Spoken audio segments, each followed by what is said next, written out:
And welcome back, everybody. This is CJ with the Cardboard Craze. In our last video, we took a look at how do we comp our cards, or in other words, how do we figure out how much they're worth. So in this video, we're going to expand off that, and we are going to learn how to list our cards on eBay. Anyways, you can always post them on Facebook and stuff too, which I would recommend doing that first, as long as you're comfortable meeting up with strangers and negotiating in that way. But as far as today's lesson goes, it will be how do we list our card. Sorry. So in our last video, we looked at this one, found the value of it, but we will go ahead and do that again. So we'll look it up to see how much the card is going for.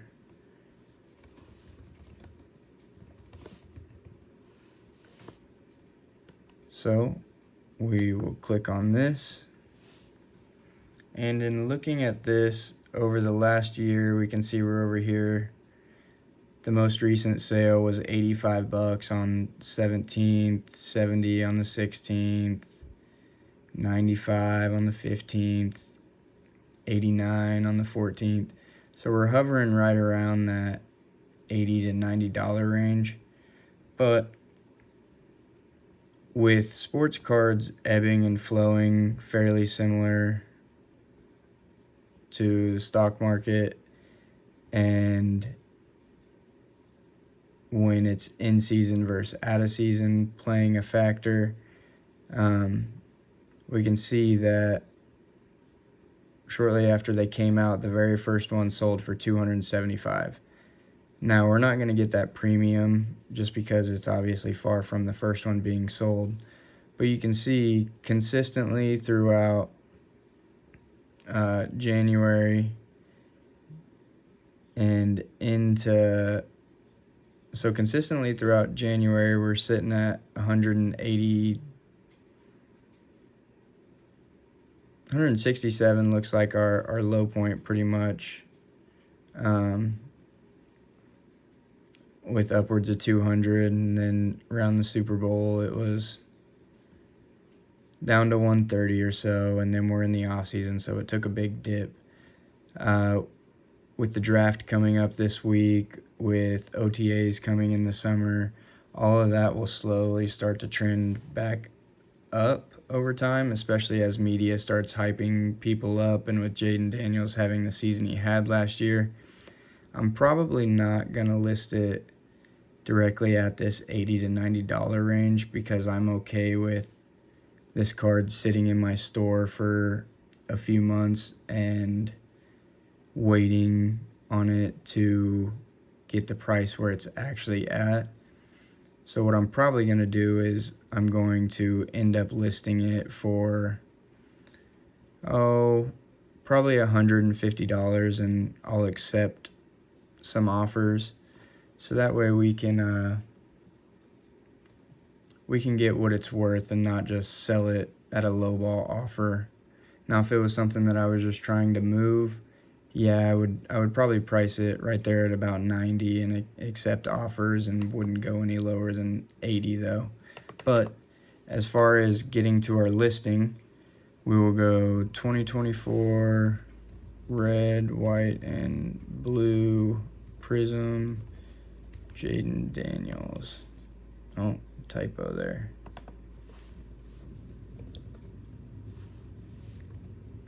And this honestly does not take much time at all, especially if you're doing it on the on your phone. It takes no time at all. So because it popped up that one, it was and we'll click no on the grading. You don't have to do that. Really, all you have to do is scroll down just like we did to figure out our price. We'll click sold items over here, so that way we're seeing what it's going for. And what we'll want to look for is one that this one moves quite a bit, which is good, which means we shouldn't sit on it for a super long period of time. But we want to find one where it's selling for a little bit more because we know that was successful in a sense. So on the computer, you can just click right here. I guess this is the first time I've actually done this on the computer, but you can click sell one like this. Let's see if it'll open the listing for us. And no, it's not going to. So essentially what we're going to do, if you were on your phone, there'd be another button that you could click that says sell one like this. All you're going to do is click that button, and for the photos, you're going to, so I've already taken my pictures, but just to kind of show you guys, you're gonna want to, you don't have to do this. I got myself a little pop-up studio just so that way it makes my pictures look a little better than just snapping it right here, or putting it on a stand right there, because as you can see, if I was just to take my pictures right there, it doesn't really do it justice. But and you'll want some stands or a way to stand the card up too. And it's gonna be weird, but long story short, when you put the card in there, it's gonna make your pictures look more professional. You're gonna stand out from Joe Schmo just listing his card down here on this mat, and it'll just get you some extra views and potentially selling it. Another thing I would recommend is, rather than just taking a picture in the top loader, I would recommend putting it in a one-touch magnetic case. And that's because you can set it in there, the people can look at it, they can see how well centered it is and everything. And when you take your photos, you don't want to see your reflection in there like you can like that. So just try to get up at like a 45-degree angle or so. And I'm gonna pause the video and get it back in the stand for you. Okay, so now we're back in it. We will click upload. You can do it from your phone, which is actually pretty neat too. And I went ahead and saved all these. And one thing I would recommend doing is you take a picture of the front, and then I zoom in on all four corners on the front side. And that's just so they can look at it, and if they try to do you dirty or something and say that, oh, this card was messed up when I got it, they can clearly see by looking in. You took a zoomed in picture, and they can zoom in on top of that and look even closer. Now, one thing I don't like is this person's title. They have the fire emoji, clean fire emoji. I'm gonna take that out. I'm just gonna leave 2024 Prism Jaden Daniels red, white, and blue, SP for short print, the card number, and rookie card. And then, so we have our pictures taken care of. We have all this stuff will already be filled out for us because we used that other person's stuff. I don't know what that person was doing with that. We'll take that out. I don't know why they said it was signed by Jacoby Myers. That's quite odd, actually.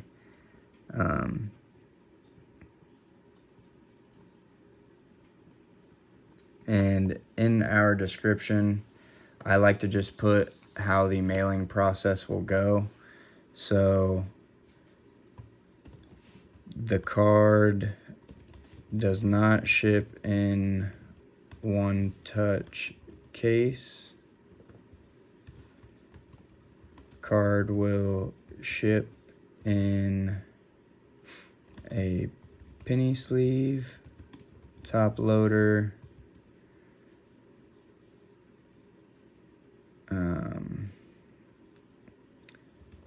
team bag with protective coverings and painter's tape in a in a bubble mailer. So because the card's valued over $20, you're not able to take advantage of the $1.25 shipping with the plain white envelope. So you want to send it, with it being more valuable, you want to send it where it's actually going to be protected. And you want to show these people that you're taking care of what they're trying to purchase. So like I said earlier, I'm going to list it for $150 because I don't mind if I sit on it for a little bit. I would just rather get what I feel like it's worth. And I always click require immediate payment when buyer uses buy it now. I'll click allow offers. You will get people that lowball you sometimes, but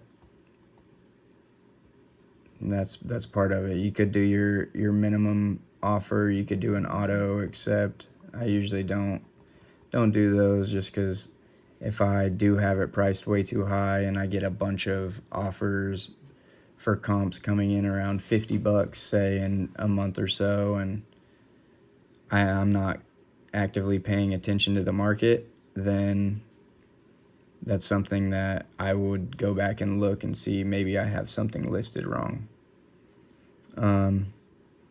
So if you didn't want to schedule it right away, say you were doing an auction, one thing that I like to do is I like to schedule it for like 9-10 p.m. Central Time on a Saturday. And that's because maybe you'll get lucky and catch a couple people drinking some beer, some whiskey or something. You'll catch two people that really want your card and want to get in a bidding war over it. And you never know, little things like that actually could end up could get you a few extra bucks. So now coming down here to our shipping, small to medium items.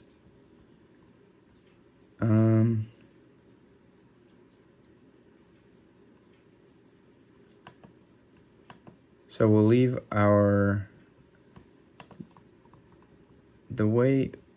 let's click on this right here. It's a little different on the computer. We'll turn off our autofill.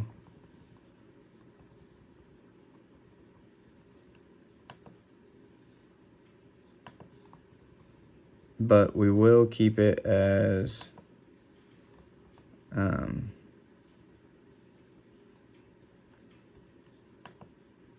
ground advantage. Sorry, I was reading some stuff there. If we were shipping in a plain white envelope, we would do that, but our bubble mailers, I believe, are 9x7.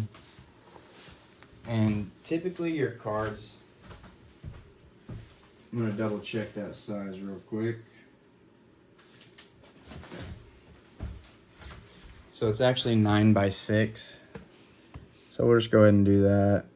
And typically if you're just shipping out one card, 3 ounces would be more than enough. That would actually give you a little bit of wiggle room. And if you wanted to offer free shipping, you could. I wouldn't recommend it unless you're selling something very high end. Like if you're selling like a $300-400 card or something, I would definitely do it. But you can see the insurance is only up to $20 on this plain white envelope. That's that $1.25 shipping I was talking about.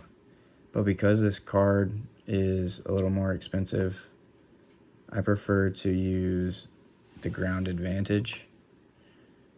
So we will leave it on that. We'll scroll down. I usually just leave it at the 2 business days because that gives me a little more wiggle room. Say I got sidetracked or I didn't get home until after they were closed, the post office, that is. It just gives you a little wiggle room and time to live your life as well as do this. So now that we finished all that, we'll go back and we'll just double check everything real quick. We got our pictures. We got the picture we want. Our title looks good. All of this stuff's filled out. Oh, this is one thing. Condition. So it's either graded or ungraded. We have a raw card, so it's ungraded. And as long as your card's not beat to hell and back, you can probably click near mint or better and it would cover. But just be honest. Don't have a crappy card and go list it for under near mint when it's creased in half or something like that. Just be honest with the people and it'll do you wonders. So we went through, everything looked good. We'll click list it. Cool, your listing's now live. It was that easy. Thank you for tuning in. Hit that like, comment, subscribe. Let's get this free giveaway done, and I'll see you guys here before too long. Thanks for tuning in.